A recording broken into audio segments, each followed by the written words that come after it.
Hello दोस्तों, कैसे हैं आप लोग। उम्मीद करता हूं आप सभी लोग अच्छे होंगे।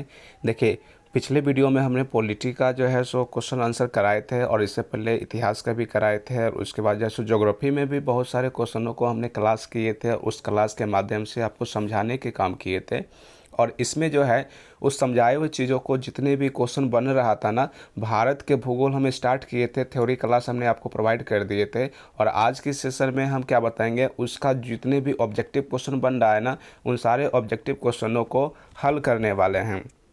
और हम मैप के माध्यम से मानचित्र के साथ साथ देख लीजिए, मानचित्र की नक्शा यहाँ पे मानचित्र भी बना हुआ है। मानचित्र के माध्यम से जो है सो हम सारे सवालों को आपको जो है सो सिखाने वाले हैं। तो आपको यह हमारा वीडियो बहुत अच्छा लगेगा। अगर आप लोग हमारे चैनल पर नए आए हैं तो सब्सक्राइब भी ज़रूर कर लीजिएगा। चलिए पहले क्लास को देख लीजिए और उसके बाद जो है सो आप ये सारी चीज़ें कीजिएगा। ऊपर में देखिए लिखा हुआ कि ये भारत का भूगोल, यह जो भी क्वेश्चन इसमें हल करने वाले हैं ना, वो भारत के भूगोल से संबंधित सारे क्वेश्चन रहेगा। और क्वेश्चन भी बहुत सारा है, देख लीजिए यहाँ पर 15 स्लाइड है, यहाँ से आप देख लीजिए बहुत सारा क्वेश्चन हमने आपको लिए लेकर के आए हैं। और यह सारा क्वेश्चन जो है ना, आपका जो हाल फिलहाल के दिनों में जो ग्रुप डी का एग्जाम होने वाला है, यहाँ से देखिए हमने लिखे हुए हैं, ग्रुप डी हो गया, रेलवे हो गया, बिहार पुलिस हो गया, बीपीएससी हो गया, एसएससी हो गया, एसएससी हो गया। तो ये सारे एग्जामों में जो है ये सारे क्वेश्चन आपको देखने को मिलेगा। वो चलिए आगे की ओर हम बढ़ते हैं और क्वेश्चन पे आ जाते हैं। अब हम देखिए पहला क्वेश्चन आपके लिए क्या लेकर के आए हैं और इसमें देखिए पढ़ के क्या है। दूसरे स्लाइड में आ जाता है। यहाँ पर देखिए उसका नक्शा, पहले इसको तो थोड़ा सा डिटेल में जान लेते हैं तो और भी अच्छा रहता, बट कोई बात नहीं, हम क्वेश्चन को जैसे जैसे हल करेंगे वैसे वैसे जो भी चीज़ें आते रहेगा ना, हम इसको क्लियर करके आपको बताते रहेंगे, ठीक है ना। तो ये दूसरा नक्शा हो गया। अब तीसरे नक्शा की ओर तीसरे पेज पे आ जाते हैं। इसमें देखिए क्या कहता है आपके लिए, क्वेश्चन यहाँ से स्टार्ट हो रही है। इस क्वेश्चन को पढ़िए। सॉरी, वो तो पहले में चला गया। यहाँ देखिए क्वेश्चन यहाँ से कह रहा है कि प्राचीन प्राचीन भारत भौगोलिक मान्यता के अनुसार भारतवर्ष किस द्वीप का अंग था। ये देखिए कह रहा है कि किस द्वीप का अंग था, यानी कि पहले के समय में हमारा भारतवर्ष जो है वो किस द्वीप का अंग माना जाता था। तो इसके लिए जो राइट आंसर हो जाएगा वो ऑप्शन नंबर बी हो जाएगा। ये जम्बू द्वीप का हिस्सा माना जाता था प्राचीन समय में, अभी की नहीं, प्राचीन समय की बातें कर रहा है, ठीक है ना। तो इसका आंसर कौन सा हो जाने वाला है, ऑप्शन नंबर बी, जम्बू द्वीप। इसको और डिटेल में हम बताने वाले हैं। चलिए हम दूसरी स्लाइड पे पहले चल लेते हैं, उसके बाद देखते हैं उसमें और क्या हम कह सकते हैं। यहाँ से इसको देखिएगा, क्वेश्चन नंबर 2 क्या कहता है। सर्वप्रथम इंडिया शब्द, देखिए कितना अच्छा क्वेश्चन है। सर्वप्रथम इंडिया शब्द का प्रयोग भारत के लिए किस भाषा में किया गया था, है ना। कौन सी भाषा में जो है सो इंडिया शब्द का प्रयोग किया गया था भारत के लिए। तो देखिए ऑप्शन कहता है उर्दू, ग्रीक, फारसी और अरबी। तो इसका जो आंसर होगा वो ऑप्शन नंबर बी हो जाएगा। ये ग्रीक भाषा में सबसे पहले इंडिया शब्द का प्रयोग हुआ था भारत के लिए, ठीक है ना।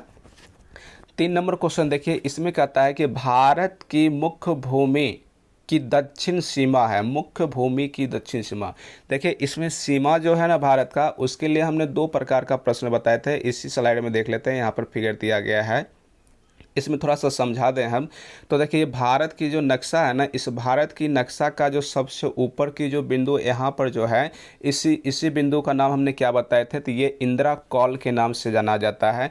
जबकि भारत के मुख्य भूमि जो है सो दक्षिण में ये कन्याकुमारी पड़ता है और यहाँ पर इसको हम लोग कन्याकुमारी कहते हैं। और इसी का दूसरा नाम क्या दे देते हैं, तो केप केमोरिन भी कहते हैं।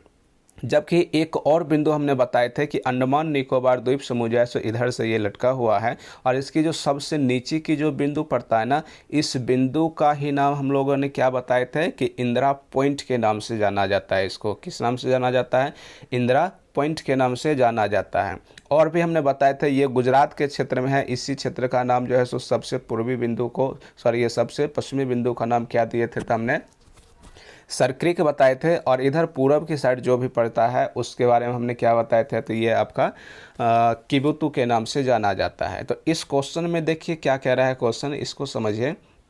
कहता है कि भारत की मुख्य भूमि की दक्षिण सीमा, जो मुख्य भूमि है उस मुख्य भूमि का जो दक्षिण सीमा है यह कितने डिग्री से गुजरता है। तो इसके लिए भी बताए थे कि ये 8 डिग्री 4 मिनट से 8 डिग्री 4 मिनट से लेकर के 37 डिग्री 6 मिनट तक जो है सो फैला हुआ है। मतलब 8 डिग्री 4 मिनट उत्तर से लेकर के 37 डिग्री 6 मिनट उत्तरी अक्षांश तक फैला हुआ है।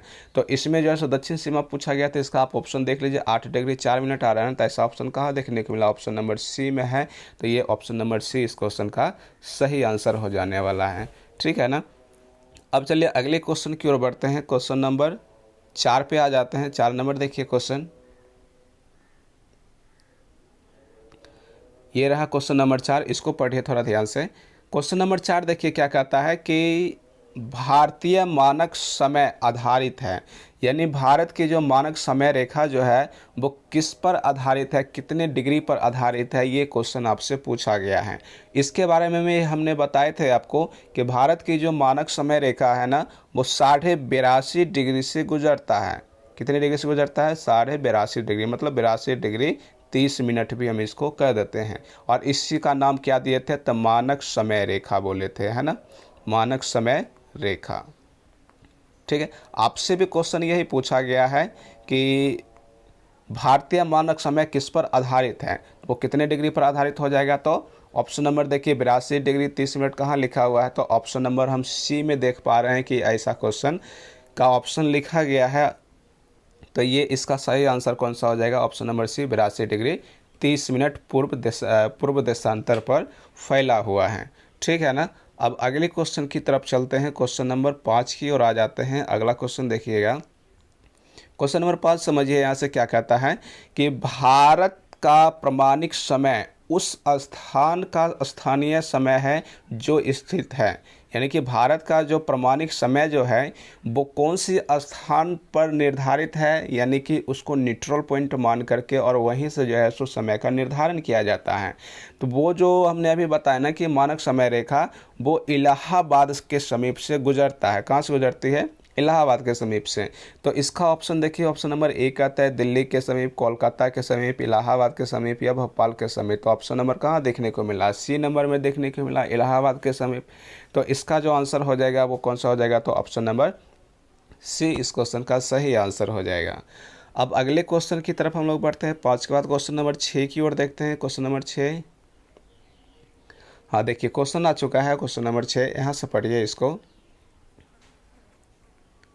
इसमें कहता है कि इंडियन स्टैंडर्ड टाइम और ग्रीनविच मीन टाइम में कितना अंतर होता है। हमने जब थ्योरी के क्लास बताए थे तो उसमें हमने आपको बताए थे कि हमारे भारत का जो समय रेखा माना जाता है वो 82.5 डिग्री पूर्वी देशांतर से माना जाता है, जबकि पूरे विश्व में एक समय रेखा निर्धारित किया गया था कि पूरे ये मान लेते हैं क्या है, पृथ्वी है। तो पृथ्वी के बीचों बीच उत्तरी ध्रुव और दक्षिणी ध्रुव को मिलाने वाली जो रेखा था उसी को 0 डिग्री देशांतर रेखा कहे थे, या ग्रीनविच रेखा भी इसी के नाम लिए थे। और यहीं से जो है सो 0 मान के यहाँ से जब समय रेखा को इसके साथ तुलना किया जाता है तो ये 5 घंटा 30 मिनट 5 घंटा 30 मिनट जो है सो आगे हो जाती है। यानी कि हमारे भारत की जो समय रेखा है वो ग्रीनविच समय रेखा से 5.5 घंटा बिफोर चलता है। तो इसका भी आंसर कौन हो जाएगा? तो ऑप्शन नंबर सी ऐसा देखने को मिल रहा है, 5 घंटा 30 मिनट। तो ये इसका सी आंसर सही हो जाएगा। अगला क्वेश्चन देखिए। क्वेश्चन नंबर 7 क्या कहता है? कहता है कि भारत का दूर दक्षिण, सॉरी ये दूर नहीं लिखा हुआ है इसमें, धूर दक्षिण भाग की भूमध्य रेखा से दूरी कितनी है। भूमध्य रेखा से दूरी आपसे पूछ रहा है। मतलब ये हुआ कि जो भारत का नक्शा हम लोग बनाते हैं ना, जैसे मान लेते हैं ये कोई भारत की नक्शा हम बना लिए, इस प्रकार से एक रफ आइडिया दे रहे हैं। तो भूमध्य रेखा यहाँ से गुजरती है और ये जो है सो भारत का सबसे दक्षिणतम बिंदु जो होती है वो 8 डिग्री 4 मिनट होता है, और ये जो है सो 0 डिग्री होता है। तो इन दोनों रेखाओं के बीच की डिस्टेंस कितनी है ये आपसे पूछ रहा है। तो इसके इन दोनों के बीच की जो दूरी है वो कितना है? तो 876 मीटर है। कौन सा है? 876। ऑप्शन नंबर सी इसका सही आंसर हो जाएगा। क्वेश्चन नंबर 8 की तरफ आ जाते हैं। इस क्वेश्चन का आंसर दीजिए जल्दी से। कहता है कि भारत की स्थलीय सीमा की लंबाई कितनी है। भारत के जो स्थल है ना ऊपर, जैसे देखिए ये क्या है? भारत की नक्शा है, मान लेते हैं ये भारत की नक्शा है। तो भारत की कहता है कि स्थलीय सीमा, स्थलीय सीमा का मतलब जो जल वाला भाग है उसको ना ले करके ऊपर की जो इतनी दूर की जो घेरावा है, ये जो ऊपर का जो स्थल खंड से घिरा हुआ क्षेत्र जो है उसकी लंबाई पूछ रहा है। तो इसके बारे में हमने आपको बताए थे, इसी की लंबाई कितनी है, तो 15,200 किलोमीटर पड़ जाता है। कितना पड़ जाता है, 15,200। ऐसा ऑप्शन देखिए कितने नंबर में लिखा हुआ है। एक नंबर में कहता है 6100, दो बी नंबर में कहता है 7500 16.5 किलोमीटर, सी नंबर में 1200 और डी नंबर में 15,200। तो यही जो डी नंबर ऑप्शन है इसका सही हो जाने वाला है। 8 नंबर क्वेश्चन का कौन सा आंसर होगा, ऑप्शन नंबर डी इसका सही हो जाएगा। क्वेश्चन नंबर 9 की तरफ बढ़ते हैं। इसमें देखिए क्या कहता है। क्वेश्चन नंबर 9 कहता है कि द्वीपों सहित भारत के तट रेखा की लंबाई कितनी है। यानी भारत के जो तट रेखा का मतलब जो समुद्र से घिरा हुआ है, समुद्र के साथ स्पर्श करती है, उसमें कहता है कि इसकी जो तट रेखा की लंबाई है वो कितनी है। तो इसी के बारे में हमने आपको बताए थे थ्योरी क्लास में कि 6100 किलोमीटर पड़ता है। कितना पड़ जाता है, 6100 किलोमीटर। तो ऑप्शन नंबर कितना में देखने को मिल रहा है, ये ऑप्शन नंबर ए में है। तो इसका सही आंसर हो जाएगा option number A. 10 number question देखिए। इसमें क्या कहता है कि भारत के उत्तर से दक्षिण तक की लंबाई कितनी है। जो भारत है ना, उस भारत में उत्तर से दक्षिण तक, देखिए भारत की नक्शा हम निकाल लेते हैं पहले। देखिए ये भारत है, तो भारत के जो उत्तर है, ये वाला बिंदु उत्तर कहलाता है और ये जो है सो दक्षिण कहलाता है। तो उत्तर से लेकर के दक्षिण तक की जो कुल लंबाई है वो कितना है, ये क्वेश्चन पूछ रहा है। जबकि थ्योरी क्लास में हमने आपको सिखाए थे इन दोनों के बीच की दूरी कितनी है, तो 3214 किलोमीटर पड़ जाता है। कितनी पड़ जाती है, 3214 किलोमीटर। तो इसका आंसर पहले आप लोग दे दीजिए। क्वेश्चन नंबर कितना है, तो 10 नंबर। जल्दी से इसका आंसर कीजिए, कितना हो जाएगा आप लोग। ऑप्शन नंबर ए में कहता है 2933 किलोमीटर, 3214। तो बी नंबर में मिल गया 3214। तो इसका आंसर हो जाएगा 3214 किलोमीटर। 11 नंबर क्वेश्चन पढ़िए। इसमें ये भी बहुत अच्छा क्वेश्चन है, उसी से संबंधित है। ये पूर्व से पश्चिम पूछ रहा है। कहता है भारत की पूर्व से पश्चिम तक की लंबाई कितनी है। तो इसके लिए भी हमने बताए थे कि इस दोनों के बीच ऐसे करके जो लंबाई चलता है, इन दोनों के बीच कितनी है, तो 2933 किलोमीटर पड़ जाता है ना। ये 2933 किलोमीटर आ जाता है। तो ऑप्शन नंबर कितना में देखने को मिल रहा है, ऑप्शन नंबर ए में इसका देखने को मिल रहा है। तो ये कौन सा आंसर सही हो जाएगा, 2933 किलोमीटर। अब क्वेश्चन नंबर 12 की तरफ हम लोग आ गए हैं। इसमें देखिए कहता है भारत की तट रेखा की लंबाई कितनी है। जो तट रेखा है ना, उसकी लंबाई पूछ रहा है आपसे। ऑप्शन में 6100 किलोमीटर। और अगला स्लाइड में चलते हैं, उसको भी देख लेते हैं कि उसका ऑप्शन क्या दे रहा है। तो यहाँ से देख लीजिए, दूसरा दिया हुआ ऑप्शन नंबर बी में कि 6200 किलोमीटर, सी में दिया गया है 6175 और डी में दिया गया है 6500 किलोमीटर। तो इसका जो सही आंसर हो जाएगा वो ऑप्शन नंबर कौन सा हो जाएगा, तो ए हो जाएगा। देखिए इससे पहले वाला क्वेश्चन में शायद हमने मिस्टेक कर दिए हैं, उसको थोड़ा पहले हम सुधार कर ले। देखिए क्वेश्चन नंबर 9 है ना, इसमें थोड़ा सा सुधार करने की आवश्यकता है। देखिए क्या कहता है, द्वीपों सहित भारत के तट रेखा की लंबाई पूछ रहा है। तो सॉरी, द्वीप सहित कह रहा है ना, तो मतलब इधर जो लक्षद्वीप हो गया, उसके बाद अंडमान निकोबार द्वीप हो गया इस तरफ से भारत की नक्शा में, तो उसको भी मिला के पूछ रहा है। तो इसका जो सही आंसर होगा ना, वो ऑप्शन नंबर कौन सा हो जाएगा, सी हो जाएगा, ए नहीं होगा। क्योंकि द्वीप नहीं रहता तब तो वो सही हो जाता, द्वीप सहित कहता है तो ये 7516 वाला आंसर सही हो जाएगा।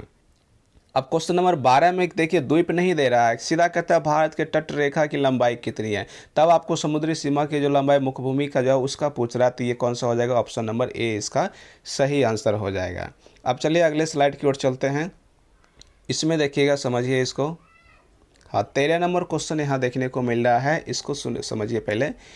इसमें क्या आता है कि भारत का क्षेत्रफल विश्व के कुल भौगोलिक क्षेत्र का कितना है।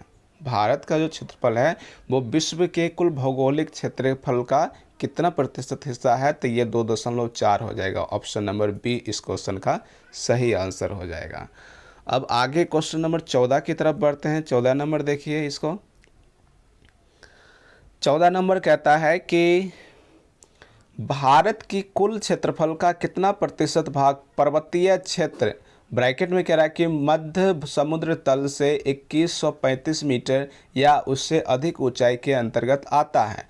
मतलब मुख्य रूप से आपसे क्या पूछ रहा है, तो पर्वतीय क्षेत्र के बारे में पूछ रहा है कि भारत की कुल क्षेत्रफल का कितना प्रतिशत भाग पर्वतीय क्षेत्र है। तो इसका जो आंसर हो जाएगा वो ऑप्शन नंबर ए हो जाएगा, 10.7% है। ठीक है ना। क्वेश्चन नंबर 15 देखिए क्या कहता है, संपूर्ण भारत के कितने प्रतिशत भूभाग पर पठार और पहाड़ियाँ का विस्तार, यानी दोनों कह रहा है ना, पठार और पहाड़ियाँ दोनों कह रहा है, तो दोनों मिलाकर के जो परसेंट इसका निकल के आता है वो 2903% होता है ना, 29.3% होता है। तो इसका ऑप्शन नंबर सी हो जाएगा सही आंसर। 16 नंबर देखिए कहता है कि संपूर्ण भारत के कितने प्रतिशत भूभाग पर पठार का विस्तार है। इसमें केवल और केवल पठार के बारे में बातें कर रहा है, तो इसके बारे में आप लोग बताइए कितना होगा। तो इसका भी आंसर ऑप्शन नंबर सी हो जाएगा 27.7%। देखिए ये सब फैक्ट है जिसे आपको केवल याद रखना है, क्योंकि जब तक याद नहीं रखेंगे तब तक जो है सो इसको आप नहीं हल कर पाएंगे, है ना।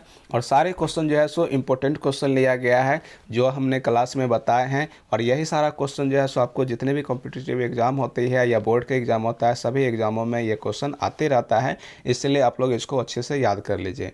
चलिए क्वेश्चन नंबर अगला देखते हैं, 17 नंबर की तरफ आ जाते हैं। इसको पढ़िए ज़रा ध्यान से। इसमें कहता है कि संपूर्ण भारत के कितने प्रतिशत भूभाग पर मैदान का विस्तार है। मैदान मतलब वह क्षेत्र जो हरा भरा रहता है, जिसमें मिट्टी का विस्तार होता है, वो मैदान कहलाता है, जिसमें घनी आबादियाँ भी होती है ना। तो उसके बारे में पूछ रहा है, तो इसका परसेंटेज कितना है, तो 43% है। ऑप्शन नंबर डी इस क्वेश्चन का सही आंसर हो जाएगा, ठीक है ना। क्वेश्चन नंबर 18 देखिए कहता है, भारत की प्रादेशिक जल सीमा समुद्र तट से कितनी समुद्री मील की दूरी तक है, कितनी मील की दूरी तक फैला हुआ है। तो इसका जो आंसर हो जाएगा वो ऑप्शन नंबर ए सही हो जाएगा, 12 मील की दूरी तक ये फैला हुआ है।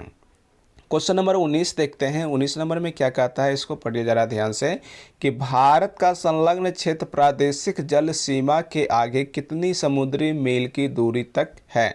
तो इसका जो सही आंसर होगा वो ऑप्शन नंबर बी हो जाएगा, 24 मील की दूरी तक ये इसका विस्तार देखने को मिलता है, ठीक है ना। अब क्वेश्चन नंबर 20 देखिए, ये क्या कहता है कि भारत का एकांकित आर्थिक क्षेत्र के संलग्न क्षेत्र के आगे कितने समुद्री मील की दूरी तक ये फैला हुआ है। तो इसके लिए अब अगले स्लाइड में चलते हैं, इसका ऑप्शन देखते हैं। इस स्लाइड में देखिए इसका ऑप्शन दिया गया है, इसको समझिए। इसमें कहता है कि 100 मील की दूरी, 200 मील की दूरी, 300 मील की दूरी, 400 मील की दूरी। तो इसका ऑप्शन नंबर कौन सा हो जाएगा, बी इसका सही आंसर हो जाएगा, 200 मील की दूरी तक फैली हुई है। अगले स्लाइड पे चलते हैं, क्वेश्चन नंबर 21 की तरफ देखते हैं, इसको ज़रा ध्यान से पढ़िए। 21 में देखिए क्या दे रहा है कि भारत में कितने राज्य समुद्री तट रेखा से या समुद्री तट रेखा में है, यानी कि समुद्र की जो तट रेखा है उसके साथ सीमा कौन कौन से राज्य हैं और कितने राज्य हैं जो सीमा बना रहे हैं उसके बारे में पूछ रहा है। तो यहाँ पे ऑप्शन दिया हुआ, ऑप्शन नंबर ए 7 है, 8 है, 9 है, 10 है। तो हमने यहाँ से देखिए आप काउंट भी कर सकते हैं, ये आपका कौन सा क्षेत्र हो जाएगा, गुजरात का क्षेत्र हो जाएगा, ये महाराष्ट्र हो गया, यहाँ पे थोड़ा सा गोवा है, ये कर्नाटक है, ये केरल है। तो 5 राज्य तो इधर से हो गया। इधर से देखते हैं तो ये तमिलनाडु का क्षेत्र है, ये आंध्र प्रदेश है, और ये कौन सा है तो उड़ीसा है, और यहाँ पर पश्चिम बंगाल है। तो कुल मिलाकर के कितने राज्य हो जाता है, 9 राज्य हो जाता है। तो इसका सही आंसर ऑप्शन नंबर सी हो जाएगा। कौन सा हो जाएगा, ऑप्शन नंबर सी, 9 राज्य हैं, ठीक है ना। अब अगले क्वेश्चन की तरफ हम लोग बढ़ते हैं। क्वेश्चन नंबर 21 के बाद 22 नंबर की ओर आ गए हैं। 22 नंबर क्वेश्चन को पढ़िए जरा ध्यान से। क्वेश्चन नंबर 22 को देखिए क्या कहता है कि भारत में निम्नलिखित में से किस राज्य की तट रेखा सबसे लंबी है, यानी कौन सी राज्य है जिसकी मतलब तट की जो रेखा है वो सबसे लंबी है, वो पूछ रहा है। तो इसका ऑप्शन देखिए, महाराष्ट्र है, केरल है, गुजरात है, पश्चिम बंगाल है। तो सबसे ज़्यादा जो लंबा रेखा बनाता है ना वो गुजरात का बनाता है। तो इसका आंसर कौन सा हो जाएगा, ऑप्शन नंबर सी, गुजरात हो जाएगा। अगला क्वेश्चन देखिएगा, 23 नंबर कहता है, निम्नलिखित भारतीय राज्यों में से किससे होकर कर्क रेखा नहीं गुजरती है। कर्क रेखा की बातें आ गया ना, तो देखिए कर्क रेखा क्या होता है इसके बारे में थोड़ा सा हम समझाएं। जैसे कि ये पूरा पृथ्वी है, तो पृथ्वी के जो बीचों बीच भाग से एक रेखा गुजरती है, इस रेखा को विषुवत रेखा या फिर भूमध्य रेखा कहते हैं। और इसके ठीक उत्तर में, उत्तरी गोलार्ध में 23.5 डिग्री से एक दूसरी रेखा गुजरती है, इसी रेखा का नाम कर्क रेखा दिया जाता है। और 23.5 डिग्री दक्षिण में गुजार देने से वो मकर रेखा हो जाता है। तो कर्क रेखा जो है ना वो भारत के बीचों बीच से गुजरती है, जो कुल मिलाकर के 8 राज्यों को टच करता है। कितने राज्यों को, 8 राज्यों को टच करता है। यहाँ पे क्वेश्चन कह रहा है कि निम्नलिखित भारतीय राज्यों में से किससे होकर कर्क रेखा नहीं गुजरती है, यानी नहीं गुजरता है। तो इसमें ऑप्शन में देखिए मध्य प्रदेश, गुजरात, झारखंड और ए नंबर में है उत्तर प्रदेश। तो यही इसका आंसर हो जाएगा, उत्तर प्रदेश से ये कर्क रेखा नहीं गुजरता, क्योंकि कर्क रेखा से, इसको आप लोग ट्रिक में भी याद रखे होंगे ना, मित्र पर गमछा झार, मित्र पर गमछा झार, आप लोग ऐसे याद भी किए होंगे। तो मित्र से मस क्या हो जाता है, मिजोरम, त्रिपुरा, इस प्रकार से आप लोगों ने इसको याद भी किए होंगे, है ना। 8 राज्यों से गुजरता है, तो इसमें उत्तर प्रदेश जो हो जाएगा, यह यहाँ से नहीं गुजरती है कर्क रेखा। अगला क्वेश्चन की ओर बढ़ जाते हैं हम लोग, 24 नंबर की ओर। देखिएगा, कौन सी अक्षांश रेखा भारत के मध्य से होकर गुजरती है। अब मध्य से अभी जस्ट हमने कर्क रेखा के बारे में बताया था ना, कि भारत के बीचों बीच से गुजरने वाली रेखा कौन है, तो कर्क रेखा। तो इसका ऑप्शन नंबर ए इसका सही आंसर हो जाएगा। अब 25 नंबर की ओर बढ़ जाते हैं। देखिए, कर्क रेखा भारत के कितने राज्यों से होकर गुजरती है। अभी जस्ट हमने समझाया, कुल मिलाकर के 8 राज्यों से गुजरता है। तो इसका ऑप्शन नंबर डी हो जाएगा सही आंसर। अगला क्वेश्चन 26 नंबर की ओर आ गए हैं, इसको पढ़िए क्या कहता है। निम्नलिखित में से किस राज्य से होकर कर्क रेखा नहीं गुजरती है। वहाँ पे भी वही बात था जिसका उत्तर प्रदेश हुआ था, एक और क्वेश्चन आ गया, लेकिन इसका ऑप्शन दूसरा है। देखिए क्या कहता है, ये है उड़ीसा है, ओडिशा है, गुजरात है, राजस्थान है, पश्चिम बंगाल है। तो गुजरात, राजस्थान और पश्चिम बंगाल यहाँ से तो गुजरती है, बट ओडिशा से नहीं गुजरता है, और इसमें नहीं का ही बात कर रहा है। तो कौन सा आंसर हो जाएगा इसका, ऑप्शन नंबर ए इसका राइट आंसर हो जाएगा, ठीक है ना। चलिए अगला क्वेश्चन 27 नंबर की ओर देखते हैं। कहते हैं, भारत का वह राज्य जिससे होकर कर्क रेखा गुजरती है। उससे पहले पूछा नहीं गुजरती है, और इसमें पूछ रहा है कि गुजरती है, तो कौन सी राज्य है। तो यहाँ पर ऑप्शन देखिए क्या कहता है कि जम्मू कश्मीर, ये तो सबसे उत्तर में हो जाता है, यहाँ तो होने की बात ही नहीं है, क्योंकि कर्क रेखा भारत के बीच से गुजरता है। हिमाचल प्रदेश भी नहीं है होगा, बिहार भी नहीं ही होगा, क्योंकि बिहार और उत्तर प्रदेश दोनों सटा हुआ है, पड़ोसी राज्य है, तो ये तो और उत्तर का ही हिस्सा हो जाता है, तो यहाँ पे नहीं होने वाला है। अगला स्लाइड में चलते हैं, उसका ऑप्शन देखते हैं क्या कह रहा है। यहाँ पर इसका देखिए ऑप्शन नंबर डी जो बच रहा है, झारखंड बच रहा है। तो झारखंड से कर्क रेखा गुजरती है, झारखंड से कर्क रेखा गुजरती है। तो इसका सही आंसर कौन सा हो जाएगा, ऑप्शन नंबर डी सही आंसर हो जाएगा।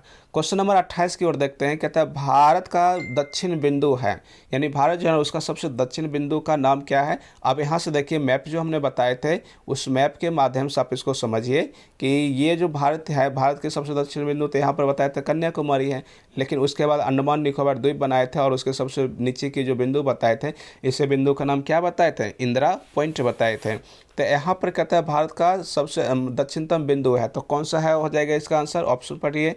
इंदिरा कॉल है, ये तो सबसे ऊपर में होता है। कैलिमियर है, ये नहीं है होगा। इंदिरा पॉइंट है, तो यही सबसे नीचे में पड़ जाता है इंदिरा पॉइंट। तो इसका सही आंसर कौन सा हो जाएगा, ऑप्शन नंबर सी, ठीक है ना। अगला क्वेश्चन देखिए, भारत के दक्षिण में सबसे दूरस्थ कौन है, यानी दूर स्थल कौन है, ये पूछ रहा है। सबसे दक्षिण में बात वही जाता है, सबसे दक्षिण में कौन हो जाएगा। तो यहाँ से देखिए इसका भी आंसर ऑप्शन नंबर सी हो जाएगा, इंदिरा पॉइंट ही हो जाएगा।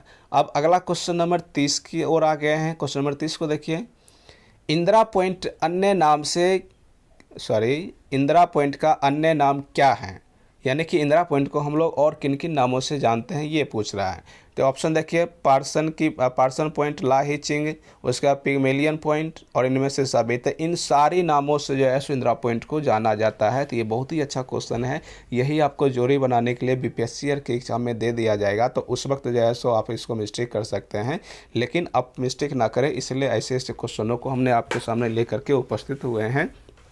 और इन सारे क्वेश्चनों को यदि आप पढ़ के जाते हैं तो यकीन मानिए आपका जो भी जीके का क्वेश्चन है, भूगोल से पूछा जाएगा, वो इन्हीं सारे सवालों से पूछा जाएगा, क्योंकि हम जो भी क्वेश्चन लेकर आए हैं सब अच्छे अच्छे क्वेश्चन को चुन चुन के लेकर के आपके लिए आए हैं। अगला क्वेश्चन देखिए क्या है कि 31 नंबर क्या कहता है कि निम्नलिखित में से कौन सा स्थान भूमध्य रेखा के निकट स्थित है। भूमध्य यानी भूमि के मध्य में जो है वहाँ पे स्थित है, ये आपसे पूछ रहा है। तो चलिए इसका आंसर दीजिए।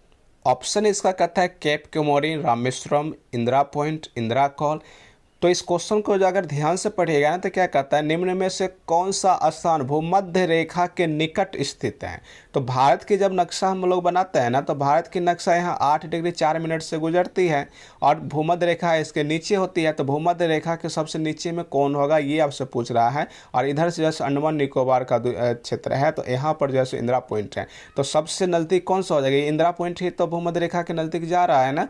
तो इसका आंसर कौन सा हो जाएगा, option number C, Indira Point इसका सही आंसर होगा। ठीक है ना। अब अगला क्वेश्चन देखिए 32 नंबर क्या कहता है कि भारतीय भूमि का सर्वाधिक उत्तरी भाग है, सबसे उत्तर में कौन सी भाग है ये पूछ रहा है। ये भी बहुत ही अच्छा क्वेश्चन है। सबसे उत्तर में कौन सा है, तो इंदिरा कौल है। इसके बारे में हमने बताया था ना कि एक ट्रिक के माध्यम से कि चापाकल जो होती है ऊपर होती है और जब उससे हम पानी निकालते हैं तो पानी नीचे से निकलता है, तो चापाकल को ऊपर रखेंगे तभी तो पानी नीचे से निकलेगा। तो जब कौल की बातें होगा तो सबसे ऊपर में, अर्थात इंदिरा कौल को ही हम सबसे उत्तरी बिंदु मानते हैं।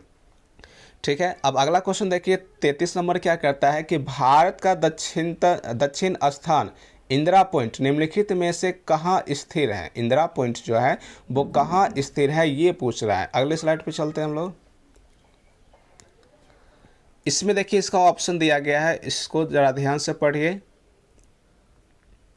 कहता है तमिलनाडु, केरल, लक्षद्वीप, अंडमान निकोबार। तो इंदिरा पॉइंट जो है वो कहाँ है, अंडमान निकोबार द्वीप। हम बार बार इसको बोलने जा रहे हैं कि अंडमान निकोबार द्वीप पर जो है सो इंदिरा पॉइंट स्थित है। तो ये ऑप्शन नंबर डी इस क्वेश्चन का सही आंसर हो जाएगा। अब अगला क्वेश्चन 34 नंबर की ओर आ जाते हैं। देखिए इसमें क्या कहता है, भारत की मुख्य भूमि को रामेश्वरम द्वीप से कौन अलग करता है। रामेश्वरम द्वीप, ये देखिए रामेश्वरम द्वीप के बारे में थोड़ा सा बता दें कि जब रावण ने भारत आया था और माता सीता का हरण करके श्रीलंका ले गए थे, तो राम भगवान और उनके सेना जो थे वानर सारे, उन सभी ने मिलकर के सीता माता को बचाने के लिए, उनको वापस लाने के लिए जो है सो समुद्र के तट पे जाते हैं और वहाँ से समुद्र को पार करने के लिए अपना मार्ग बनाते हैं और इसलिए उस पुल का ही नाम रामेश्वरम द्वीप रखा गया है, पुल रखा गया है। ठीक है ना।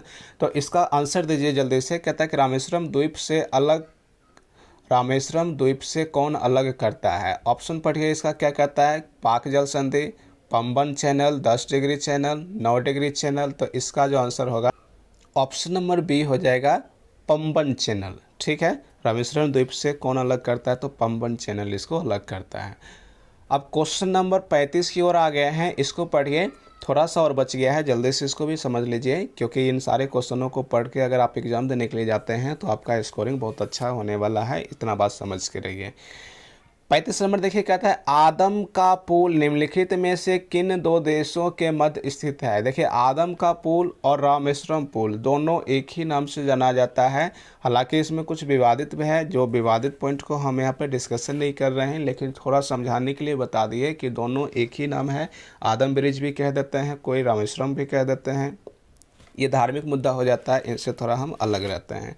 ऑप्शन इसको समझिए क्या कहता है, किन्हें अलग करता है। तो भारत पाकिस्तान को बिल्कुल नहीं हो सकता, भारत बांग्लादेश को ये भी नहीं है क्योंकि रामेश्वरम सेतु जो है वो कहाँ है, नीचे में, उसी को आदम पुल भी कहते हैं। तो ये भारत और श्रीलंका को अलग करता है। तो ऑप्शन नंबर कौन सा हो जाएगा, सी नंबर सही हो जाएगा।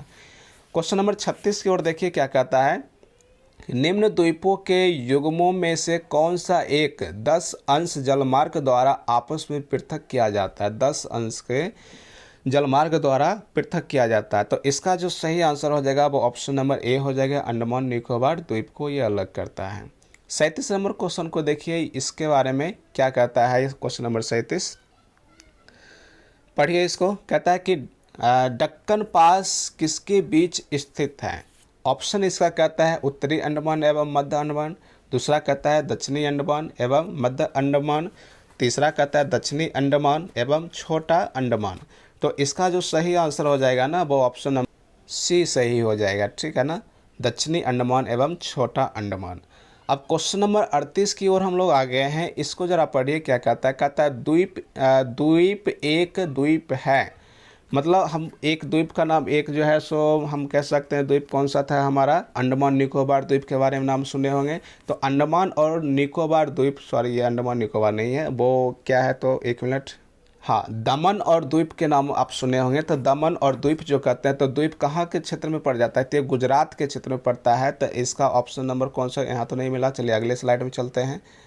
यहाँ देखिए इसके इस स्लाइड में इसको देखिए ऑप्शन में क्या कहता है, गुजरात के तट पर। तो ये बिल्कुल आंसर सही हो जाएगा, ऑप्शन नंबर सी गुजरात के तट पर पड़ता है। अगला क्वेश्चन देखिए, श्रीलंका को भारत से पृथक करती है, श्रीलंका को भारत से कौन पृथक करती है, ये आपसे पूछ रहा है। तो ये पाक जल संधि इसको अलग करती है, ठीक है, पाक जल संधि। ऑप्शन नंबर सी इस क्वेश्चन का सही हो जाएगा आंसर। उसके बाद 40 नंबर और इस वीडियो का इस जो है सेशन का जो है सो लास्ट क्वेश्चन है। इस सेशन में हम टोटल 40 क्वेश्चन को लेकर के आए हैं और 40 क्वेश्चन में आप लोग खुद अपने आप को स्कोरिंग करके बताइए कि आपका कितना क्वेश्चन सही हुआ है। आप लोग पहले से यदि पढ़े हुए हैं तो आपको आइडिया लग रहा होगा कि आपका कितना सही हुआ है, ठीक है ना। वैसे हमारे चैनल पे भी आप जो है सो प्ले लिस्ट में जा करके चेक कीजिए, इस टॉपिक से संबंधित हमारी थ्योरी का क्लास ऑलरेडी अपलोड किया गया है, हम पढ़ाए हुए हैं, समझाए हुए हैं। इस सेशन में जो है सो केवल और केवल हमें क्वेश्चन आंसर कराना था, जो हमने आज कंप्लीट किए हैं, और बाकी जो भी क्वेश्चन बच रहा है वो अगले वीडियो फिर से लाएंगे और उसमें और भी क्वेश्चन को हल करेंगे। पहले 40 नंबर देख लेते हैं। कहता है भारत तथा चीन के बीच सीमा बनाने वाली रेखा है। भारत और चीन के बीच कौन सी सीमा रेखा बनाती है, तो ये है मैकमोहन सीमा रेखा, ठीक है ना। तो ये ऑप्शन नंबर बी इसका सही हो जाएगा। चलिए, यहाँ तक हमारी वीडियो को अगर आप लोगों ने अभी तक देखे हैं शुरू से अंत तक, तो आप लोगों को बहुत बहुत धन्यवाद। और हमारे चैनल पे यदि आप लोग पहली बार आए हैं तो प्लीज़ हमारे चैनल को सब्सक्राइब कर लीजिए। इस प्रकार का जो है सो और भी क्वेश्चन वीडियो हम बनाते रहते हैं, आप प्लेलिस्ट पे जाकर के चेक भी कर सकते हैं। कई विषयों पर जो है सो हमारा वीडियो ऑलरेडी अपलोड हो चुका है और अपलोड करते भी रहते हैं। जितने भी एग्ज़ाम होता है सारे एग्ज़ामों से संबंधित हम क्वेश्चन को बनाते रहते हैं, अपलोड करते रहते हैं वीडियो को। और हमारी वीडियो को अभी तक आपको लाइक पसंद आ गया होगा तो इसको लाइक भी कर लीजिए और चैनल को सब्सक्राइब कर लीजिए और अपने दोस्तों के साथ शेयर भी कर दीजिए। चलिए, आपका बहुत बहुत धन्यवाद।